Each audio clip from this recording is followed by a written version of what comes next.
तो ये चीज ध्यान में रखिएगा कि किसी धनात्मक पूर्णांक ए और बी के लिए यानी कि धनात्मक पूर्णांक हो सकता है वो 2 हो, 4 हो, 144 हो, 195 हो, कुछ भी हो सकता है। ठीक है, ये मान लिया है कि कोई दो धनात्मक पूर्णांक ए और बी है, उसके लिए HCF यानी कि दोनों धनात्मक पूर्णांक का HCF और दोनों धनात्मक पूर्णांक का LCM दोनों का गुणनफल यानी कि दो धनात्मक पूर्णांकों के HCF और LCM का गुणनफल दोनों संख्याओं के गुणनफल के बराबर होता है।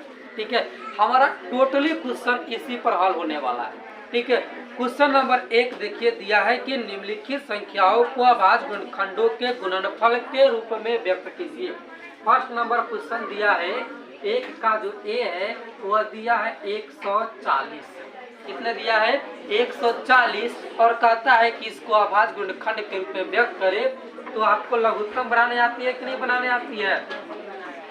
2 से लगाएंगे कितने हो जाएंगे? ये कितने हो जाएंगे? 70 दूना 140, फिर 2 से लगाएंगे कितना आ जाएगा? 35, फिर 2 से लगाएंगे कितना? 2 से कटेगी ये? नहीं कटेगी। 5 से लगाएंगे कितना आ जाएगा? 7। तो हम क्या लिख सकते हैं इसको? 2 गुने 2 गुने 5 गुने 7। इसी चीज को हम लिख सकते हैं, 2 कै गो है? 2 गो है, तो इसी को लिख सकते हैं 2 का स्क्वायर गुने 5 गुने 7। ये हो गया अभाज्य गुणनखंड के। कितना बना दिया? तो 1 नंबर या 2 नंबर पा गया, नो प्रॉब्लम। ठीक है, कोई दिक्कत नहीं। अगली क्वेश्चन है 156। अब कितना दिया है इसका? बी नंबर 156 को अभाज्य गुणनखंड के रूप में व्यक्त करें। हम आराम से 156 का यहाँ पर क्या कर लेंगे? लघुत्तम निकाल लेंगे। 2 से 2 7 14 और 2 8 16, 2 से लगाएंगे 2 3 6 और 2 9 18, 3 से लगाएंगे 13 3 39। कितना आ गया यहाँ पर हमारा? 156 कितना आ गया? 2 गुने 3 गुने 13। इसको हम लिख सकते हैं 2 गो है तो 2 का स्क्वायर गुने 3 गुने 13। ठीक है, हो सकता है इसी से क्वेश्चन एक और आ जाए कि 156 के अभाज्य गुणनखंड में 2 का घात कितना है? घात जानता है, जिसको हम इंग्लिश में पावर कहते हैं, उसी को हिंदी में घात कहते हैं। बता में 2 के घात कितना है? 2 है। 3 के घात क्या है? 1 है। 13 के घात कितना है? 1 है। बात समझ में आई कि नहीं है? अगर पूछ दे फलाने चीज का घात कितना है, ये वाला क्वेश्चन यहाँ पर पूछता कि 5 का घात कितना, हम बता देते हैं 1। पूछता 7 का घात कितना है, कह देते हैं 1। हमारे 1 नंबर मिल गया। मिला कि नहीं मिला? ऐसे करके आप इसका 3 नंबर 4 नंबर 5 नंबर बना लोगे। ठीक है, ये आपका काम है बनाना। आगे बढ़ते हैं क्वेश्चन नंबर 2 में। बन जाएगी, सब समझ में आई, कोई दिक्कत नहीं ना है। अगली 26 से 91। ठीक है, हमें क्या ज्ञात करना है?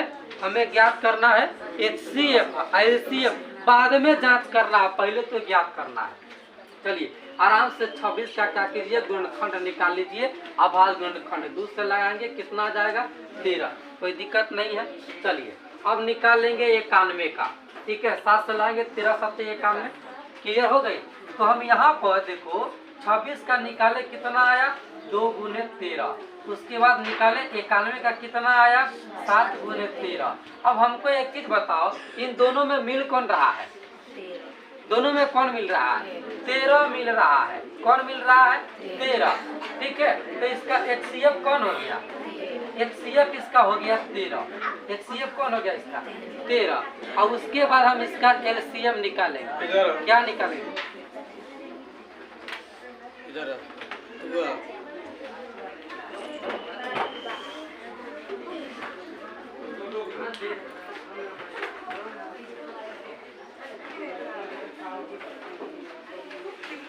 तो ये कहे कि इसको हम जो लघुत्तम निकालते हैं उस तरह से निकाल लीजिएगा, जो आएगा उसको यहाँ पर लिख लीजिएगा। यानी कि ये किसका, ये क्या हो गया?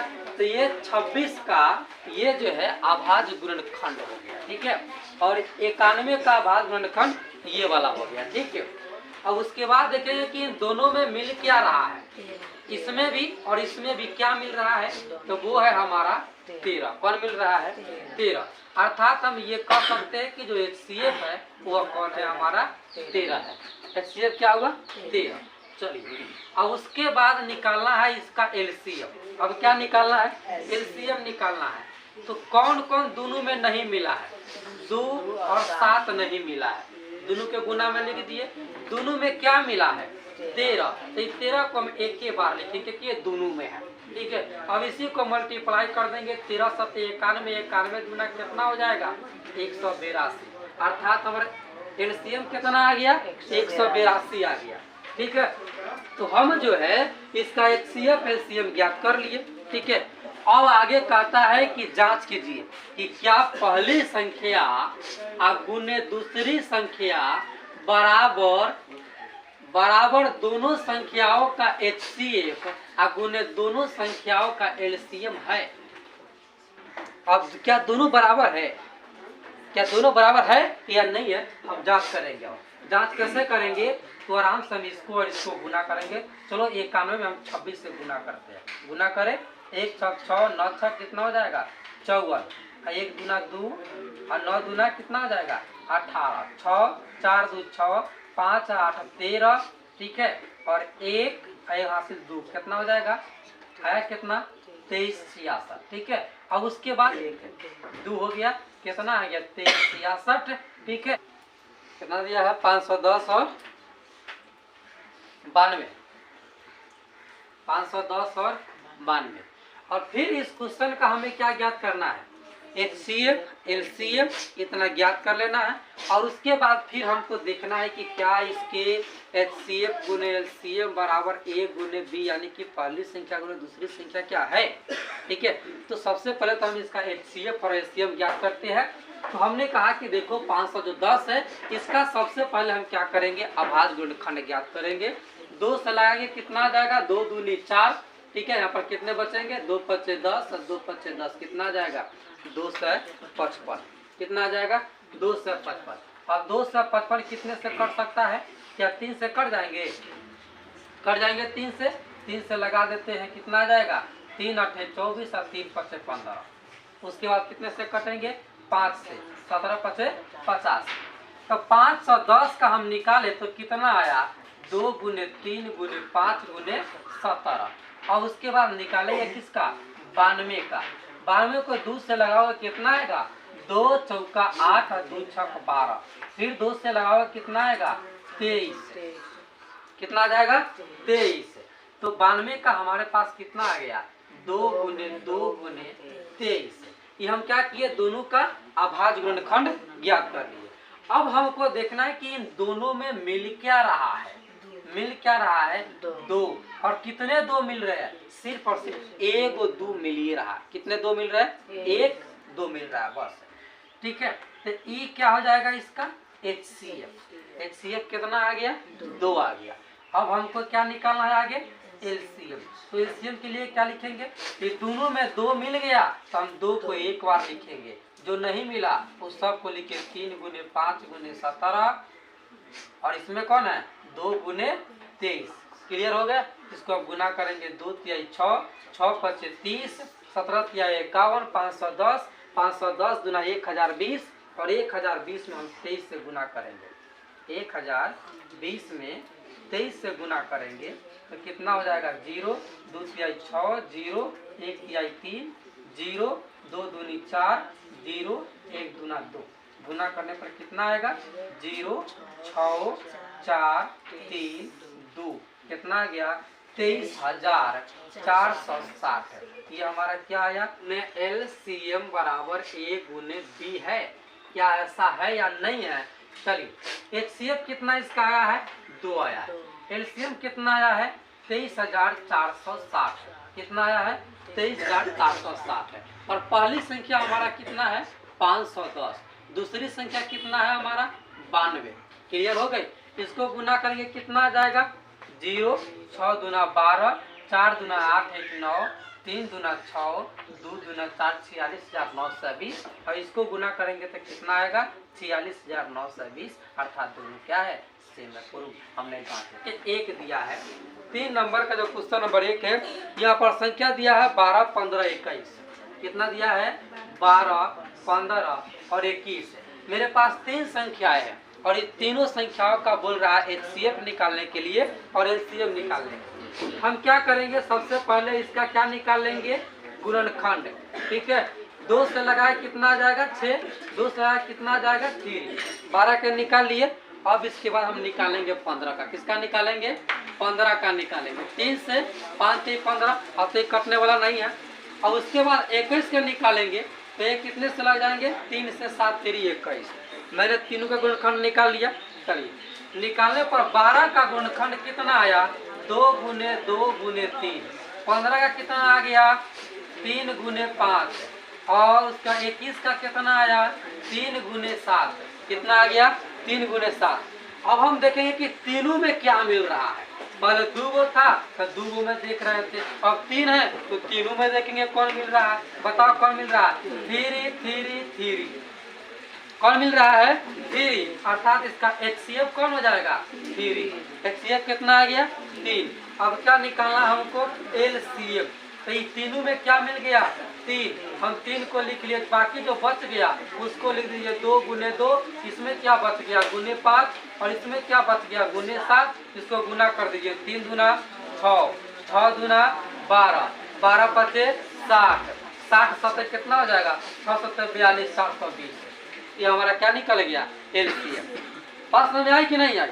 जब आ गई तो इसका जो 2 नंबर और 3 नंबर क्वेश्चन है आपको बना लीजिए। दूसरी बात, मान लो कोई ऐसा संख्या आएगा जिसमें कुछ भी नहीं मिलने वाला, जिसमें कुछ भी नहीं मिल रहा। जैसे कोई संख्या है उसका गुणनखंड आ गया 2 गुने 3 और किसी का आ गया 5 गुने 4, ठीक है, सॉरी 5 गुने 7 और किसी का आ गया 7 गुने 1, ठीक है। तो फिर अब इन तीनों में HCF क्या होगा? अब इन तीनों में HCF कौन होगा? गलत, देखिए तीनों में नहीं मिल रहा है। तीनों में 1 का मिल रहा है। मिल रहा है कि नहीं मिल रहा है? 1 हम 1 से गुना करने का कोई फर्क पड़ेगा? एकरा पर कोई फर्क पड़ेगा? नहीं मिल रहा है। तो जब कुछ नहीं मिल रहा हो तो वैसे परिस्थिति में इसका HCF होता है 1 और HCF को बात वही करना है। बात समझ में आई? तो 3 नंबर ये ना दिया है 306 657 बराबर कितना है? 9 है, ठीक है। और हमें कहता है कि LCM अब 306 657 ज्ञात कीजिए। देखिए यहाँ पर बिल्कुल एक क्वेश्चन इजी है, सिर्फ समझने के लिए है। क्वेश्चन में हमको दे दिया है कि 306 और 657 दो संख्या है और उस दोनों संख्या का मौसा कितना है? 9। मौसा कितना उसका है? 9 है। और उसके बाद हमको कहता है कि आप इसका LCM ज्ञात करो। क्या ज्ञात करो? LCM ज्ञात करो। ऊपर क्या फार्मूला लिखी हुई है? HCF गुने LCM बराबर पहली संख्या गुने दूसरी संख्या होता है। क्या होता है? पहली संख्या गुने दूसरी संख्या होता है। बताओ HCF कितना दिया है? 9। LCM क्या आपको पता है? नहीं पता है। पहली संख्या कितना है? 306। दूसरी संख्या कितना है? 657। क्लियर हो गई? चल गया? अब यहाँ पर जो ये 9 है ये तो किसी शब्द के साथ है तो ये बॉर्डर क्रॉस करेगा, उस पर जाएगा। तो ये फिलहाल गुना में है, जब ये बॉर्डर क्रॉस करके उस पर जाएगा तो यह किस चीज में हो जाएगा? भाग में हो जाएगा। तो अर्थात इसको हम लिख सकते हैं LCM बराबर 306 गुने 657। अब बटा कितना हो जाएगा? 9। अब इसको हम काट देंगे, देखेंगे क्या 9 से कटेगा कि नहीं कटेगा। 9 7 कितना होता है? 63। बचे कितना? 2 और 7 27, 9 3 27। ये खत्म हो गया। क्लियर हो गया? अब इन दोनों को गुना कर देंगे, जो हमारा आएगा सो हमारा क्या हो जाएगा? उत्तर हो जाएगा। इसको गुना करने पर कितना आएगा? आप गुना कर लीजिए। 306 में 73 से गुना करोगे तो 6 3 18 के 8 हासिल 1, 0 3 0 1 3 3 9, 600 से 42 के 2 हासिल 4। यहाँ कितना हो जाएगा? 0 4 3 7 21। कुल कितना आया? 8 2 1 3 9 4 13 21 1 कितना हो जाएगा? 22। यानी कि इसका उत्तर आएगा 22,338। ये हमारा उत्तर हो गया। कोई दिक्कत नहीं रहा है? समझ गए? देखो अगर ऐसा क्वेश्चन में हो सकता है कि यहाँ पर HCF दिया था, ठीक है, ऐसे क्वेश्चन को कहीं कभी पूछ देंगे कि देखो LCM ऑफ 306 657 बराबर 22,338 है। तो इसका HCF ऑफ 306 और 6 से 57 ज्ञात करो। क्या ज्ञात नहीं होगा? यहाँ पर दो संख्या तो दे ही दिया है, एलसीएम दे ही दिया है, तो हम सिंपल सा हाई फार्मूला लिखेंगे, जो बच जाएगा उसको ज्ञात कर लेंगे। हो सकता है इस क्वेश्चन में एचसीएफ दिया हो, एलसीएम दिया हो, पहली संख्या दिया हो, दूसरी संख्या नहीं हो, तो क्या दूसरी संख्या नहीं निकलेगा? नहीं निकलेगा। यहाँ पर एलसीएम जो दिया रहेगा एचसीएफ वो लिख देंगे, जो एलसीएम दिया रहेगा उसको लिख देंगे, जो पहली संख्या दिया वो लिख देंगे, बच गया दूसरी संख्या गुना में, ये बनेगा भाग होगा, काटेंगे हमारा उत्तर आ जाएगा। तो कहने का है कि 6 के पावर n, क्या यह संख्या जो है यह 0 पर खत्म हो सकता है? 0 पर क्या हो जाएगा? समाप्त हो सकता है कि नहीं हो सकता है? देखिए एक चीज आइए, 0 पर वह संख्या समाप्त होता है, वह संख्या समाप्त होता है जिसका अभाज्य गुणनखंड, जिसका अभाज्य गुणनखंड 2 गुने 5 के रूप का हो, या होता है। ठीक है, 2 गुने 5 के रूप का होता है। कहने का मतलब कि जैसे अगर कहता कि 10 के पावर n क्या 0 पर समाप्त हो जाएगा, तो हम कहते हाँ। क्यों? क्योंकि जब हम 10 का अभाज्य गुणनखंड निकालेंगे, 2 समय कितना आया? 5, यानी कि 10 का अभाज्य गुणनखंड किस रूप का आया? 2 गुने 5 के रूप का आया कि नहीं आया? 2 गुने 5 है 10 के अभाज्य गुणनखंड में, अर्थात यह 0 पर समाप्त हो सकता है। ठीक है, लेकिन 6 के पावर n का बात है, आप 6 का अभाज्य गुणनखंड निकालो कितना आएगा? 2 गुने 3, क्या या 2 गुने 5 आया? 2 गुने 5 आया? 2 गुने 5 नहीं आया, तो हम लिख सकते हैं कि यहाँ 6 का अभाज्य गुणनखंड, 6 का अभाज्य गुणनखंड 2 गुने 5 के रूप का नहीं है, रूप का नहीं है, अर्थात 6 के पावर n 0 पर समाप्त नहीं होगा। बात समझ में आई? कोई भी क्वेश्चन हो, यहाँ पर दिया है 6 के पावर n 0 पर समाप्त नहीं होगा कि नहीं होगा? हो सकता है कहीं पर क्वेश्चन ये रहे कि 8 के पावर मतलब n जो है वह 0 पर समाप्त होगा कि नहीं होगा। का हमारा काम क्या है? उसका अभाज्य गुणनखंड निकाल लेना। अगर उसका अभाज्य गुणनखंड 2 गुने 5 के रूप का है, तो हम कह सकते हैं कि वह 0 पर समाप्त होगा। जैसे 20 को देख लीजिए, कितना? 20 के पावर n, 20 का निकालोगे कितना आएगा? 2 गुने 2, 2 दूना 4, 5 20, यानी कि 2 के पावर 2 गुने 5, 2 गुने 5 के रूप का आया कि नहीं आया? आ गया। तो 20 के पावर n 0 पर समाप्त हो सकता है। बात समझ में आई? ठीक है, और ये जो क्वेश्चन है 6 नंबर, ये कहता है कि यहाँ पर यह संख्या दिए हुआ है। ठीक है, यह भाज्य है। क्या यह भाज्य है? तो भाज्य संख्या किसको कहते हैं ये बताओ? जो एक और अपने आप के अलावा किसी और से भी कट जाता है, उसको क्या बोलते हैं? भाज्य। जैसे 9 क्या है? भाज्य संख्या है। क्यों? क्योंकि 9 1 से भी कटता है, 9 से भी कटता है, और इसके अलावा वह 3 से भी कटता है। ठीक है, तो भाज्य संख्या तब वह होगी जब वह अपने आप और एक के अलावा किसी और से भी कट जाएगा, तब वह भाज्य संख्या होगा। तो इसको निकालते हैं, पहले इसका गुना जोड़ करने पर क्या आएगा। ठीक है, चलो गुना जोड़ हमें ज्यादा बड़का करने की जरूरत नहीं है। यहाँ पर 2 पद है, एक ही पूरा गुना में है, उसके बाद जोड़ में है। ठीक है, हम देखेंगे कि 2 गो पद हुआ, कितने पद हुए? 2 पद हुआ। इन दोनों में मिल क्या रहा है? 13। क्या मिल रहा है? 13। हम इसमें से 13 कॉमन ले लिए। हम क्या किए? इसमें से 13 कॉमन ले लिए। बच गया क्या? इस पद में क्या बचा? 7 गुने 11, और गुने कितना बच गया?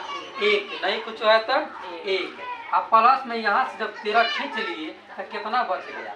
1। कितना बच गया? 1। अब इसी चीज को आगे हल करेंगे। 13 है, 11 में 7 से गुना करेंगे, कितना आ जाएगा? 77। 1 जोड़ेंगे तो कितना आएगा? 78। और यहाँ पे कुछ का चिन्ह है, तो कभी का चिन्ह होगा? गुना का चिन्ह होगा। यह किस चीज का गुण होगा? यह किस चीज का गुण होगा? गुना का यहाँ पर चिन्ह होगा। ठीक है, अब इसको गुना कर लीजिए। क्या कर लेंगे? इसको गुना कर लेंगे। गुना करने पर कितना आएगा? 78 में आप 13 से गुना करो। ठीक है, 8 3 24, 8 3 24 हासिल 2 7 3 21 2 23 78 एकम 78 जोड़े कितना आ जाएगा 4 8 3 11 2 7 9 1 10 कितना आया 10 और 14 कितना आया 10 और 14। ठीक है, अभी 10 और 14 जो है 2 से भी कटने वाला है, 2 से भी कट जाएगा यह, यानी कि 1 से तो कट ही जाएगा, यह अपने आप से तो कट ही जाएगा। इसके अलावा यह 2 से भी कट रहा है, अर्थात यह क्या है भाज्य संख्या है। क्या यह भाज्य संख्या, अभाज्य नहीं भाज्य संख्या है। क्लियर बात हो गई। उसी प्रकार से इसको हल करेंगे। यहाँ पर भी 2 पद दिया है, गुना वाला यहाँ तक है और जोड़ वाला यहाँ तक है। ठीक है, इसमें 2 पद दिया हुआ है और दोनों में मिल क्या रहा है, यहाँ पर 5 है और इसमें भी 5 मिल रहा है। हम क्या करेंगे 5 कॉमन निकाल लिए, कॉमन निकाले तो इसमें क्या बच गया 7 गुने 6 गुने 4 और गुने 3 गुने 2 गुने 1 प्लस इसमें से 5 ले लिए तो क्या बचा यहाँ पर 1 है। देखो इसमें 5 के जब पर नहीं लिखे है 1 है, अब 1 लिखते तो भी बाबा, नहीं लिखते तो भी बाबा, लेकिन यहाँ पर 1 लिखना जरूरी था कारण कि जुड़ने वाला है। ठीक है, चलिए अब इसको आगे बनाइए। 5 कोष्ठ में 7 छक 42 कितना हो जाएगा 42, ये कितना हो जाएगा 4 की बात ना 24। ठीक है, मतलब कि हमको 42 में 24 से गुना करना है। ठीक है, कितना हो जाएगा 4 दूना 8 और 4 चौके 16 और 42 दूना कितना होता है 84, 8 6 4 10 8 1 9 1 10 कितना आ गया 1008 है। वही जोड़ेंगे तो कितना हो जाएगा 1009। अब यहाँ पर 5 यहाँ कुछों का चिन्ह होगा, कथी का चिन्ह होगा गुना का चिन्ह 1009 आ गया। हम क्या करेंगे 1009 में 5 से गुना करेंगे, 9 पचे 45 के 5 हासिल 4, 0 पचे 0 4 लिख देंगे, 0 पचे 0 1 पचे 5 कितना आ गया 5045। अब बताना है क्या यह भाज्य संख्या है कि नहीं है। ठीक है, भाज्य संख्या है कि नहीं है, इसके लिए हम क्या करेंगे, हम देख रहे हैं कि 1 से कटवे करेगा, यह 50 45 से कटवे करेगा, इसके अलावा यह 5 से भी कटने वाला है। इसका मतलब 5 से 5 से नहीं कटेगी, कट जाएगा, मतलब ये 1 और अपने आप के अलावा किसी और से भी कटने वाला है, अर्थात ये भी क्या है भाज्य संख्या है। क्या यह भाज्य संख्या है, कोई दिक्कत किसी को नहीं ना हुआ। चलिए रास्ता कैसा है वृत्ताकार रास्ता। ठीक है, चलिए इस मैदान का 1 चक्कर लगाने में सोनिया को 18 मिनट लगता है, यानी कि कोई सोनिया नाम की लड़की है जिसको 1 चक्कर लगाने में कितना समय लगता है 18 मिनट। कितना समय लगता है 18 मिनट। और वही आगे कहता है कि जबकि इसी मैदान का 1 चक्कर लगाने में रवि को 12 मिनट लगता है। एक कोई रवि नाम का लड़का है, ठीक है, उसको इस पूरे मैदान के चारों ओर 1 बार दौड़ने में कितना समय लगता है 12 मिनट समय लगते हैं। कितने समय लगता है 12 मिनट समय लगता है। उसके बाद कहता है कि मान लीजिए वे दोनों एक ही स्थान और एक ही समय पर चलना प्रारंभ करके एक ही दिशा में चलते हैं तो कितने समय बाद फिर दोबारा मिलेंगे, कितना समय के बाद फिर दोबारा मिलेंगे। ठीक है, ऐसा जब भी क्वेश्चन हो, देखो कितने समय बाद मिलेंगे तो सिंपल सा हम उसका LCM कर देंगे। क्या कर देंगे उसका LCM। देखो इसका मतलब है कि एक ऐसा समय निकालो जो समय 18 से भी कट जाए और 12 से भी कट जाए। ठीक है, एक ऐसा समय निकालो जिस समय से मतलब जो 18 से भी कट जाए और 12 से भी कट जाए। जैसे क्वेश्चन को ये कहता है कि देखो तो क्वेश्चन ये कहता है कि देखो एक संख्या जो है 5 है और एक संख्या 10 है, एक संख्या 5 है और एक 10 है, तो कोई ऐसा संख्या ज्ञात करो जो 5 और 10 दोनों से कट जाए, जो 5 और 10 दोनों से कट जाए। तो हम वहाँ पर क्या ज्ञात करते हैं LCM। जब किसी संख्या को काटना हो तो LCM ज्ञात करेंगे, और जब कोई संख्या कटने वाला हो, जिसे हम कहेंगे देखो 20 और 30, एक ऐसा संख्या ज्ञात करो जिससे 20 और 30 कट जाए। तो 20-30 कटने वाला है तो वहाँ पर हम LCM निकालेंगे, और काटने वाला रहेगा तो वहाँ पर क्या निकालेंगे LCM निकालेंगे। यहाँ पर वही चीज कह रहा है, हम क्या निकालेंगे इसका LCM। 18 का अभाज्य गुणनखंड कितना हो जाएगा आपको ये बताओ, 2 से लगाएंगे, 2 9 18, 3 से 3 6 9, क्लियर हो गई। 12 का कितना आ जाएगा 2 गुने 3 कितना आ जाएगा 2 4 4 12। ठीक है, अब देखेंगे कि दोनों में मिल क्या रही है, तो दोनों में एक 2 मिल रहा है और एक 3 मिल रहा है। हमको एलसीएम निकालना था, हमको एचसीएफ नहीं निकालना था। तो दोनों में जो मिल रहा है उसको एक बार लिखेंगे, दोनों में जो मिल रहा है उसको क्या बार लिखेंगे, एक बार लिख लिए। जो बच गया उसको लिखिए। इसमें 3 बच गया और इसमें 2 बच गया। गुना कीजिए, 2 3 6, 6 3 18, 18 गुना कितना हो जाएगा 36। अर्थात दोनों जो है 36 मिनट पर एक ही स्थान पर मिलेगा। कितने समय बाद, 36 मिनट जब होगी